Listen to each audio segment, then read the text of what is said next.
दोस्तों नमस्कार, स्वागत है एक बार फिर से आप सभी को मेरे नए वीडियो में। दोस्तों इस वीडियो में आपको बताएंगे कि जो हमारा पल्स जेट सोलेनॉइड वाल्व होता है उसका कैसे सर्विसिंग किया जाता है और इसमें क्या क्या प्रॉब्लम आता है, तो उस प्रॉब्लम को हम कैसे रेक्टिफाई कर सकते हैं। तो दोस्तों पल्स जेट जो वाल्व होता है ये सोलेनॉइड ऑपरेटेड वाल्व होता है, जो कि हमारे बैग फिल्टर में जो लगाए जाते हैं पल्स जेट सिस्टम, तो वहाँ पर ये यूज किया जाता है। तो इसमें दो हमारे एयर के पोर्ट होते हैं, एक इन का होता है एक आउट का होता है। इन साइड से हम इंस्ट्रूमेंट एयर देते हैं और आउट साइड से जो एयर होता है हमारे जो बैग फिल्टर में जो बैग लगा रहता है उस पर जाके उसको फोर्स करता है। तो देख सकते हैं यहाँ पे दो एयर का पोर्ट है, एक इन एक आउट रहता है। तो इसमें इन और आउट आपको पहचानना रहता है, इस पर लिखा भी रहता है इन और आउट का। तो यहाँ पे ये इन साइड रहता है लिखा हुआ, देखिए ये इन का रहता है और ये हमारा आउट का रहता है। तो ये 52 NB का है, यानी 52 NB का इसमें इन और आउट का एयर का जो पोर्ट दिया है वो 52 है। यहाँ पे देखिए जो स्टिकर लगा हुआ है इस पर सारे इसके डिटेल्स लिखे रहते हैं। जो कोड है जो 24106 और -52-12G। तो ये जो 12G है, यहाँ पे जो 12G इसके जगह पे कुछ और अगर लिखा रहता है तो ये हमारा दर्शाता है कि ये जो सोलेनॉइड वाल्व है इसकी कितनी कैपेसिटी है, यानी कि कितना प्रेशर पे काम कर सकता है। तो यहाँ पे देख सकते हैं इसका रेंज लिखा हुआ है। ATM मतलब होता है एटमॉस्फेरिक प्रेशर, 0.5 से 8.5 जो बार है उतना तक पे ये काम कर सकता है हमारा सोलेनॉइड वाल्व।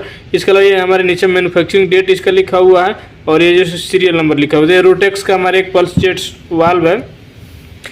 तो ये पल्स जेट वाल्व में क्या क्या प्रॉब्लम आता है उसको हम बताएंगे। तो दोस्तों पायलट ऑपरेटेड वाल्व होता है। पायलट ऑपरेटेड क्या होता है कि एयर इसमें जो मेन साइड में जो एयर देते हैं वही एयर जो होता है इसको पायलट के रूप में इसको ऑपरेट कराता है इस वाल्व को। इसमें दो हमारे डायफ्राम यूज किए जाते हैं। एक हमारा मेन डायफ्राम होता है जो कि मेन होल को कंट्रोल करता है, ये इन साइड से आउट साइड जो एयर जाता है उसको कंट्रोल करने के लिए एक मेन जो बड़ा वाला डायफ्राम यूज किया गया रहता है। इसके अलावा जो छोटा डायफ्राम यहाँ पे रहता है ये पायलट वाला रहता है, पायलट मेम्ब्रेन इसको बोल सकते हैं, जो कि ये पायलट डायफ्राम होता है। इसके थ्रू ये मेन वाला जो डायफ्राम है वो कंट्रोल होता है।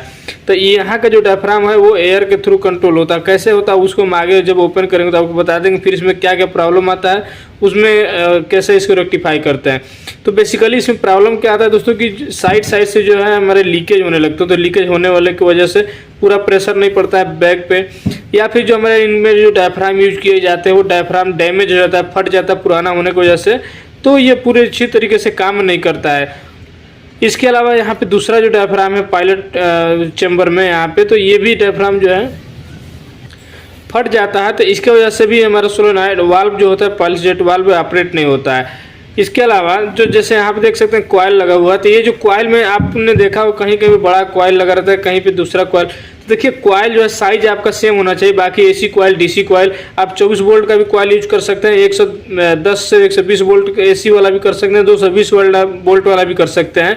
ये कोई भी कॉइल यूज करके आप इसको ऑपरेट करा सकते हैं। बशर्ते आपका यहाँ पे जो होल होता है वो कॉइल के बीच में जो होल रहता है वो मैच करना चाहिए, इस प्लंजर में आ जाना चाहिए। इसके अलावा आप कोई भी यहाँ पे कॉइल आप यूज करके इसको ऑपरेट करा सकते हैं। तो ये हमारा छोटा वाला कॉइल है 110 से 120 वोल्ट वाला। तो ये कॉइल के बाद यहाँ पे प्लंजर का सेट लगा रहता है जैसे नॉर्मल सभी सोलेनॉइड वाल्व में होता है। तो ये जो प्लंजर है, प्लंजर के नीचे हमारा एक छोटा डायफ्राम लगा रहता है। ये जो छोटा डायफ्राम होता है ये कंट्रोल करता है हमारे मेन वाले डायफ्राम फिटनेस करने के लिए। तो इसमें कॉइल का में क्या क्या इशू आ सकता है। कॉइल में क्या है कि सप्लाई नहीं आता है, सप्लाई फेल होने की वजह से भी नहीं ऑपरेट हो सकता है। इसके अलावा अगर सप्लाई आ रहा है तो सप्लाई कॉइल जो है शॉर्ट हो जाता है। कॉइल अगर ख़राब हो जाएगा तो उसकी वजह से सप्लाई आएगा फिर भी कॉइल मैग्नेट नहीं क्रिएट करेगा। तो इसके लिए आपको क्या करना है कि एक बार मैग्नेट चेक करना है, दूसरा कॉइल लगा के आपको चेक कर लेना है, तो उसको बदलने से भी सही हो जाता है। इसके अलावा अगर आपको इसमें कुछ प्रॉब्लम आता है तो इसको खोलते कैसे हैं और कैसे इंटरनली इसमें क्या क्या लगा रहता है, कैसे ओरिंग चेंज करते हैं, इसमें अंदर जो स्प्रिंग लगा रहता है अगर वो डैमेज होगा तो उसको कैसे चेंज करना है। ये जो हमारा जो वाल्व होता है पल्स जेट वाल्व, तो पल्स जेट वाल्व पे जो भी हम सप्लाई देते हैं यानी कि कमांड जब दिया जाता है इस कॉइल पे जो कमांड आता है वो पल्स कमांड आता है, कंटिन्यूअस कमांड नहीं आता है, कुछ मिली सेकेंड के लिए आता है क्योंकि बहुत फास्ट ऑन ऑफ वाला टाइप का जो वाल्व होता है। तो इसमें जो रिस्पांस टाइम होता है, रिस्पांस टाइम का मतलब जैसे आपने इस पर कमांड दिया तो कमांड देने के 25 मिली सेकेंड में ही तुरंत काम कर जाता है, तुरंत 25 मिली सेकेंड में ही ऑन हो जाता है, उसको रिस्पांस टाइम बोला जाता है। अगर आपसे कहीं पूछा जाता है इसमें रिस्पांस टाइम क्या होता है, तो आप रिस्पांस टाइम का मतलब कि कमांड देने के कितने देर बाद ये वाल्व जो हमारा ऑन हो जाता है तो उसको बोलते हैं इसका रिस्पांस टाइम। तो ये रिस्पांस टाइम होता है। इसके बाद इलेक्ट्रिकल जो पल्स जो होता है मिनिमम जो होता है इलेक्ट्रिकल पल्स वो 40 मिली सेकेंड का इस पर पल्स आता है। पल्स कमांड जो हम देते हैं, कंटिन्यूस कमांड नहीं आता है, इसमें पल्स कमांड दिया जाता है, जो कि हम टाइमर में कि या फिर इसका जो कंट्रोलर होता है वहाँ से जो हम टाइमिंग जो सेट करते हैं वो मिली सेकेंड में या फिर ज़्यादा से ज़्यादा सेकेंड, 1 सेकेंड से 1.5 सेकेंड के बीच में रखा जाता है। तो वही उसी को बोलते हैं इलेक्ट्रिकल पल्स। वो मिनिमम जो होता है 40 मिली सेकेंड होता है। तो ये चीज़ आपको दिमाग में रखना चाहिए, कभी भी आपसे पूछा जा सकता है। तो चलिए अभी इसको ओपन करेंगे, ओपन करके देखेंगे कि अंदर क्या क्या लगा रहता है और कैसे उसको चेंज करते हैं। तो सबसे पहले जो हम ऊपर वाला जो है पायलट चैम्बर है, इस पूरे सेट को हम पायलट चैम्बर बोलते हैं। इतना जो रहता है यहाँ से लेके यहाँ तक, ऊपर वाला जो रहता है ये प्लंजर सेट है, और उसके नीचे जो मेन इसका बॉडी है, बॉडी इसके ऊपर कवर है, मेन डायफ्राम है, इनलेट और आउटलेट का, आउटपुट का, इनपुट और आउटपुट का यहाँ पे होल है एयर का, मेन एयर का। तो इसमें देखिए जो एयर जो हम देते हैं वो नॉर्मली जो इंस्ट्रूमेंट एयर हम फील्ड में यूज करते हैं वही एयर यहाँ पे भी प्रोवाइड किया जाता है। 5 से 6 केजी के बीच में इंस्ट्रूमेंट एयर जो रहता है उसी को मैं यहाँ से कनेक्ट कर दिया जाता है। आउट वाला इस तरीके से लगा रहता है। देखिएगा कि जब भी बैक फिल्टर में कनेक्ट रहेगा तो ये आउटपुट जो आउट वाला पोर्ट रहेगा हमेशा बैक फिल्टर साइड कनेक्ट रहता है, और ये नीचे रहता है। तो नीचे से इंस्ट्रूमेंट एयर इसमें इन होता है, और जैसे इसमें कॉइल पे कमांड आता है तो ये ऑपरेट होता है, तो आउटपुट वाला एयर जो जाता है बैक पे फोर्स करता है। तो इसी के लिए इसको पल्स जेट बोलता है, पल्स जेट वाल्व, क्योंकि इस पे कमांड जो आता है पल्स आता है, कंटिन्यूस कमांड नहीं आता, कुछ मिली सेकंड के लिए आता है फिर तुरंत बंद हो जाता है। चलिए इसको ओपन करते हैं। सबसे पहले ऊपर वाला जो चैम्बर है उसको, पायलट चैम्बर, इसको हम ओपन करेंगे। तो यहाँ पे जो 4 बोल्ट हैं, इन चारों बोल्टों को आपको बढ़िया से आराम से खोलना है। कभी कभी क्या होता है दोस्तों कि ये जो बोल्ट होता है ये टूट जाता है, क्योंकि यहाँ पे ये जो बॉडी है इसको मेल्ट होकर, ज़्यादा गर्मी के दिनों में क्या होता है मेल्ट होकर इस बोल्ट को पूरा अच्छे से पकड़ लेता है। पकड़ने की वजह से घूमता नहीं है तो टूट जाता है। इसीलिए आप प्रॉपर इसमें जो भी स्पेनर है, प्रॉपर स्पेनर इसके साइज के यूज करें ताकि आसानी से खुल सके। नहीं तो टूट जाने के बाद क्या है कि साइड से लीकेज होने लगता है, तो लीकेज होने की वजह से फिर आपका प्रॉपर बैक पे फोर्स नहीं कर पाएगा। तो इसलिए इसको हम अच्छे से खोल लेंगे, प्रॉपर रिंच का कर लेते हैं। तो दोस्तों हमने चारों बोल्ट को लूज कर लिया है, अभी हम इसको खोल लेते हैं।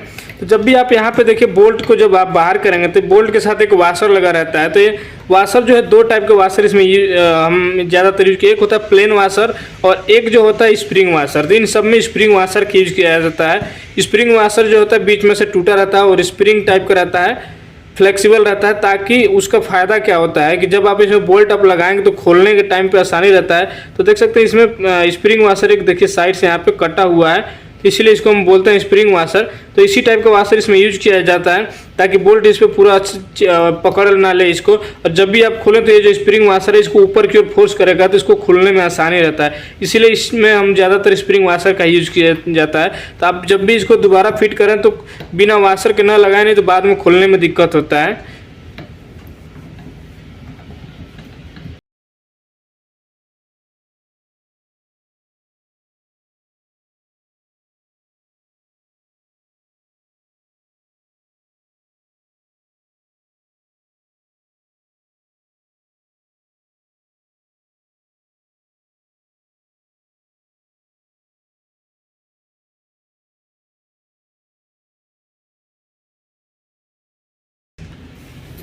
तो अभी इसको देखिए खोल रहे हैं, अब इसको हम यहाँ से हटाएंगे।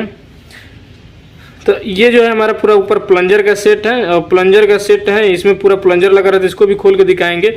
और यहाँ पे देख सकते हैं 2 होल इसमें दिया हुआ है, एक बीच में होल रहता है। तो यहाँ पे देख सकते हैं ये जो डायफ्राम होता है, ये डायफ्राम जो है डैमेज होता है। जब पुराना होता है, पुराना होने की वजह से डैमेज हो जाता है, तो यहाँ से लीकेज होने लगता है। तो इसीलिए इसका चेंज करना हो तो आप इस तरीके से ओपन करके डायरेक्टली इसको चेंज कर सकते हैं। तो जब भी आपका प्रॉब्लम आए तो आपको सबसे पहले जाना है तो यहाँ से ये वाला डायफ्राम चेक करना है। अगर ये सही है, ओके है, तब आपको मेन वाला डायफ्राम चेक करना है। दोनों में से कोई भी एक डायफ्राम अगर खराब हो जाता है तो ये काम नहीं करता है। तो सबसे पहले आपको इस वाले को चेक करना होता है। तो चलिए अगर मान लीजिए ये सही है तो यहाँ पे नीचे देखिए गाइड दिया है, असेंबली गाइड है, इसको गाइड असेंबली बोला जाता है। ये जनरली यहाँ से ऊपर बाहर हो जाता है। उसके बाद में यहाँ साइड में जो देख सकते हैं ये साइलेंसर दिया हुआ है, ये इस तरीके से जो है साइलेंसर ये दिया गया हुआ है, ताकि जो एग्जॉस्ट एयर जो यहाँ से निकलेगा तो साउंड नहीं करेगा, नॉइज ज़्यादा ना हो, इसके लिए यहाँ पे साइलेंसर लगा हुआ है ताकि एयर जो है साइलेंटली यहाँ से आउट हो जाए। उसके बाद आपको यहाँ से जो 6 बोल्ट आपको दिए हुए हैं, 6 बोल्ट को ओपन कर लेना है, और जो बड़ा वाला डायफ्राम है उसको चेक कर लेना है। तो इसको खोलने के लिए इसको हम 10-11 के स्पिनर से ओपन कर लेंगे।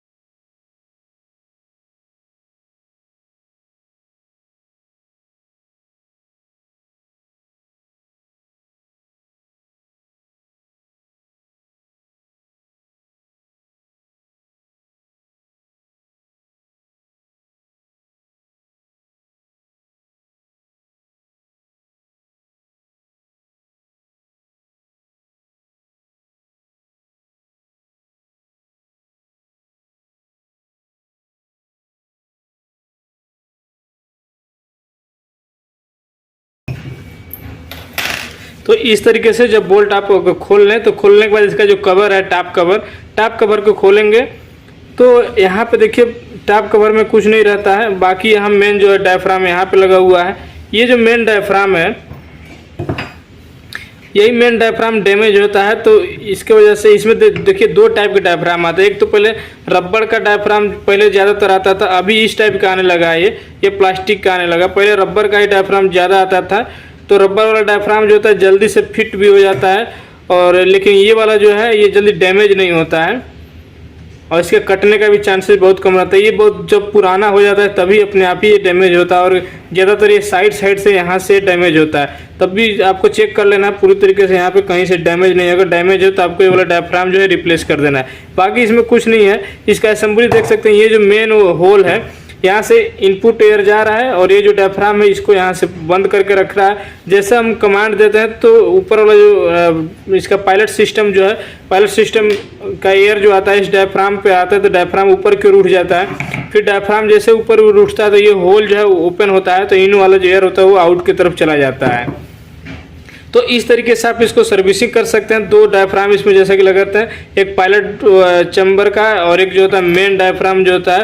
तो आप दोनों में से अगर कोई भी एक डैमेज है तो आप उसको रिप्लेस कर सकते हैं। बाकी इसमें देख सकते हैं कोई भी स्प्रिंग वगैरह कुछ नहीं इसमें दिया हुआ है, डायरेक्टली है। इसके अलावा यहाँ पे जो पायलट जो प्लंजर जो है, प्लंजर सेट को आपको एक बार ओपन करके देख लेना है कि इसमें हमारा सब कुछ ओके है कि नहीं। इसमें भी कभी कभी जो है डैमेज हो जाता है, इसके अंदर जो सिस्टम लगा रहता है।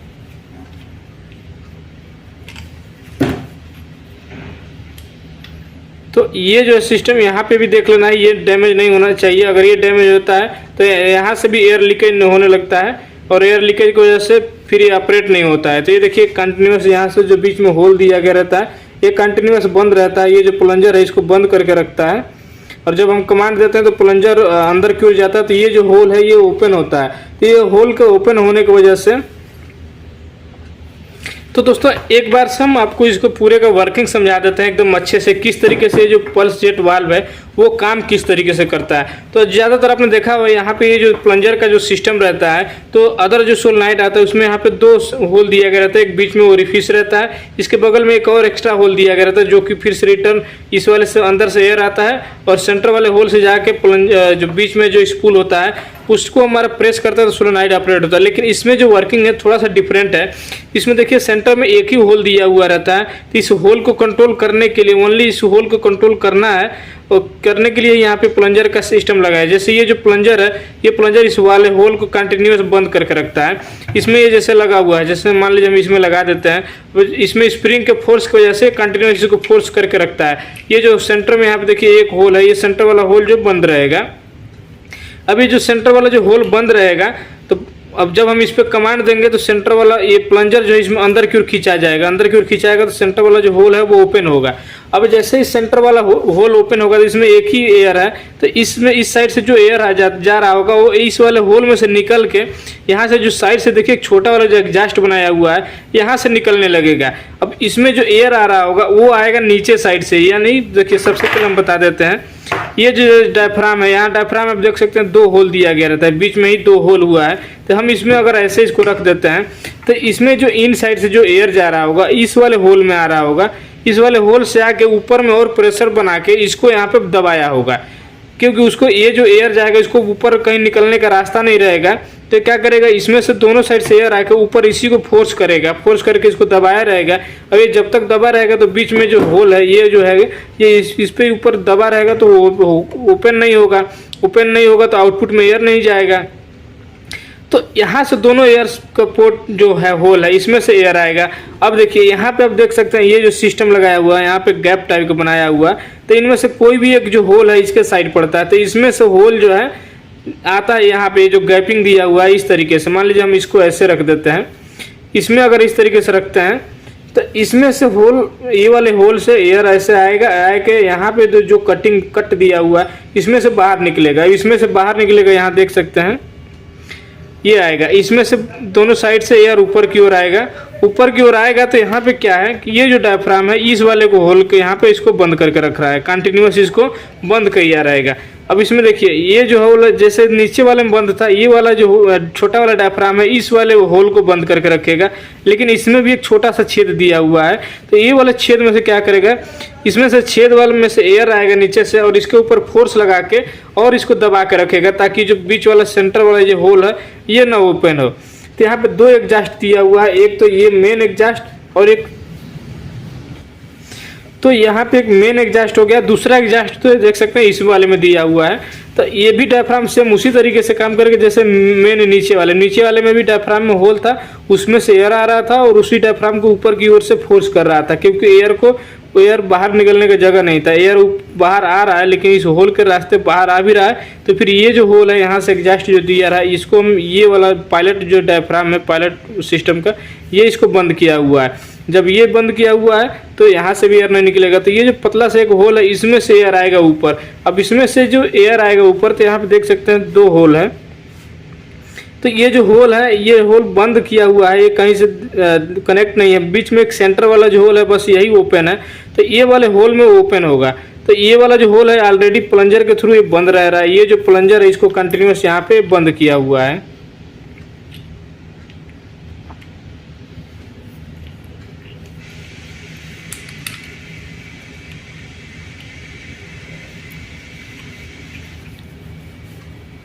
देख सकते हैं यहाँ जो बीच में एक सेंटर होल है ये कंटिन्यूस बंद रहेगा। तो यहाँ से जो एयर आ रहा है ये बंद होने की वजह से कहीं निकल ही नहीं पाएगा, इसी के ऊपर पूरा फोर्स लगा के इस वाले डायफ्राम को और नीचे दबाएगा, तो होल है पूरा जो बंद रहेगा। तो डायफ्राम कोई भी डायफ्राम ऊपर उठेगा ही नहीं। तो फिर क्या होगा कि जैसे हम इस कॉइल में कमांड देंगे तो इसके अंदर जो प्लंजर है ऊपर जाएगा, तो ये जो सेंटर वाला जो होल है वो ओपन हो जाएगा। तो यहाँ से एयर का जो प्रेशर इस डायफ्राम पे पड़ रहा था वो प्रेशर जो है इस एग्जास्ट पोर्ट से रिलीज हो जाएगा, एटमॉस्फेयर में बाहर की ओर निकलेगा। जब बाहर की ओर निकलेगा तो ये जो डायफ्राम है वो ऊपर की ओर उठ जाएगा। तो जब ये ऊपर की ओर उठेगा ये वाला डायफ्राम, तो यहाँ से जो मेन एयर जो जा रहा था, जो मेन डायफ्राम पे फोर्स कर रहा था, वो जो एयर है ये डायफ्राम को उठने की वजह से ये बीच वाला एग्जास्ट होल जो है पायलट होल ओपन हो जाएगा। तो पूरा एयर का प्रेशर जो है इस साइड से रिलीज हो जाएगा। तो रिलीज होने की वजह से फिर नीचे वाला जो मेन डायफ्राम है वो उठ जाएगा। तो इन साइड एयर जो होता है वो आउटसाइड के होल में पास होना शुरू हो जाएगा, क्योंकि नीचे से भी उसमें प्रेशर लग ही रहा था। डायफ्राम को ऊपर उठा देगा और इनके साइड एयर वाला जो है आउटपुट में निकल जाएगा। तो इस तरीके से काम करता है। फिर अब सर्विसिंग होने के बाद आपको इसी तरीके से बस डायफ्राम को लगा के पूरी इसी तरीके से टाइट कर लेना है और स्प्रिंग वाशर लगा के इसको टाइट किया जाता है। तो सबसे पहले हमको क्या करना है कि नीचे वाले के सेट जो है उसको आपको टाइट करना है।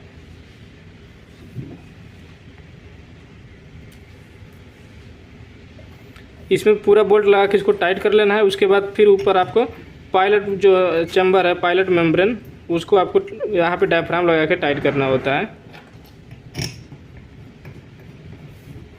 तो इसमें देख सकते हैं कोई भी स्प्रिंग का यूज नहीं किया हुआ है। बिना स्प्रिंग के इसमें जो मेन एयर जो जा रहा है उसी को पायलट बना के उसी के थ्रू इसको ऑपरेट कराया जा रहा है। बस एक स्प्रिंग जो है बस प्लंजर में दिया हुआ है, इसके अलावा कोई स्प्रिंग नहीं है। ओनली दो डायफ्राम है और पायलट एयर के थ्रू ये ऑपरेट होता है, इसीलिए इसको बोलते हैं पायलट ऑपरेटेड वाल्व। यानी कि जो एयर जो जा रहा है इन साइड से, उसी एयर में से हल्का एक पतला ओरिफिस का यूज करके उसी एयर के थ्रू इसको हम कंट्रोल कर लेते हैं। वो जैसे ही एयर एटमॉस्फेयर में रिलीज होता है तो वाल्व जो है ऑपरेट हो जाता है।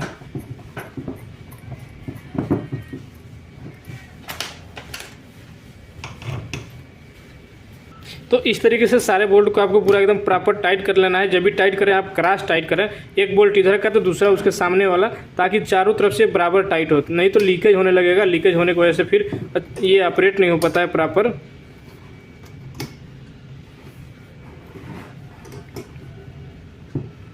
अब तो दोस्तों नीचे वाला जो डायफ्राम है इसको लगाने के बाद ये जो है इसको आपको गाइड को लगा देना है। इसमें सॉरी गाइड को लगाने से पहले यहाँ जो साइलेंसर है आपको साइलेंसर लगाना है। साइलेंसर लगाने के बाद ही इसका जो गाइड है आपको गाइड को लगाना है। तो ये जो गाइड है यहाँ पे इसको लगाने के बाद उसके बाद आपका इसका जो डायफ्राम है पायलट चैम्बर का, इस वाले को टोटल हम पायलट चैम्बर बोलते हैं।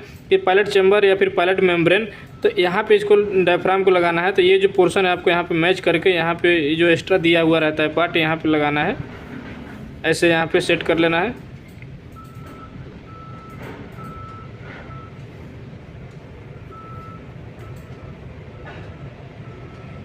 उसके बाद इसका ऊपर का जो पार्ट है उसको यहाँ पे रख के टाइट कर देना है। इसमें आपको चारों बोल्ट। अब इसके जो चारों बोल्ट हैं आपको साइड साइड से प्रॉपर इसको टाइट कर लेना है, दोनों साइड बराबर। इसको भी आपको क्रॉस टाइट करना है, एक इधर का एक फिर दूसरा इधर का, ताकि अच्छे से पूरा बराबर टाइट हो, लीकेज ना हो। तो देखा आपने किस तरीके से ये जो सोलेनाइड है टोटली डिफरेंट होता है। जो नॉर्मल हमारे सोलेनाइड वाल्व होता है उसका जो ऑपरेटिंग होता है उसमें भी प्लंजर होता है, लेकिन प्लंजर के सेट के अंदर 2 होल होते हैं, एक ओरिफिस होल होता है, एक पायलट होल होता है। जो पायलट होल से जो एयर आता है वो ओरिफिस में जाके इस पुल को दबा के अंदर करता है, लेकिन इसमें जो ओरिफिस है वो एयर उस जब ओपन होता है ओरिफिस, तो एयर जो एग्जॉस्ट होता है बाहर की ओर निकलता है, तब वाल्व ऑपरेट हो रहा है। तो ये डिफरेंट होता है इस वाले वाल्व में। पल्स जेट वाला वाल्व का जो ऑपरेटिंग प्रिंसिपल है और जो दूसरा नॉर्मल हमारे सोलेनाइड आते हैं उनका ऑपरेटिंग में। तो इस तरीके से आप इसमें वर्किंग आप समझ ही गए होंगे। तो इसमें 2 ही मेन इसमें एलिमेंट लगे हुए हैं, 2 डायफ्राम लगा हुआ है, एक प्लंजर सेट है, तो और कुछ इसमें ज़्यादा है नहीं। अब प्लंजर सेट का स्प्रिंग डैमेज हो जाता है तो उसकी वजह से भी प्लंजर काम नहीं करता है। तो आप जब भी आप इसका सर्विसिंग करें तो दोनों डायफ्राम चेक करना है खोल के, और डायफ्राम के बाद आपको एक बार प्लंजर का स्प्रिंग चेक कर लेना है, प्रॉपर फ्लक्चुएट हो रहा है कि नहीं हो रहा है, काम कर रहा है कि नहीं कर रहा है। और अगर इन सब में सब कुछ सही है तो यानी कि आपको कॉइल से रिलेटेड इशू होगा।